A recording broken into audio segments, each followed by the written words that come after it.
vystupoval ako... Prečo to bolo Prešové, v Košiciach? Čo? Nie v Košiciach, to bolo Prešové. Detko, počúvaj, cesty pána sú nevyspytateľné. Pána Sedňaka, ne? Cesty pána Sedňaka. Ja keď sa vyberiem do mesta a poviem si, dneska mám pekný deň, tak to budem mať celý deň. A to večer. A ešte aj druhým žovým pekný deň. Chápeš? Takže toto je nový štýl. Rozumieš?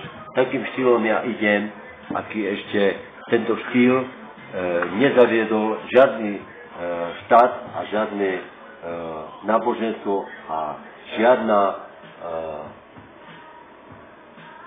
žiadne toto svetielko, to by bolo berie.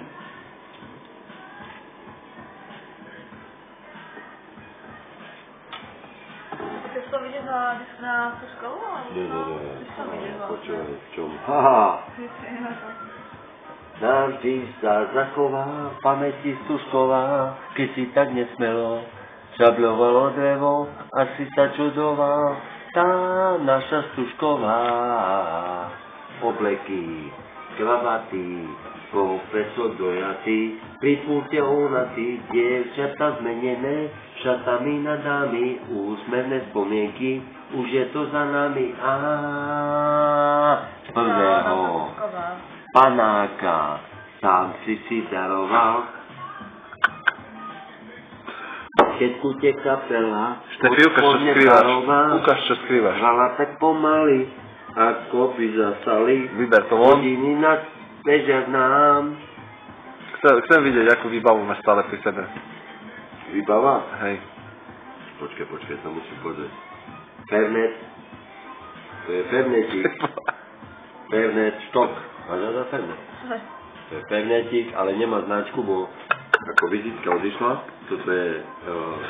prvá ukážka? To je stanica prvej pomoci.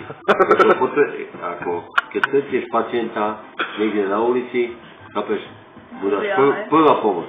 To je, keď si dá fernetík, lebo on si myslí, že už ako koniec je, že už ako proste neuvidí už ako, už ide cez ten tunel, chápeš? Počuj, aké máš vládkova, ty si bohatý používať?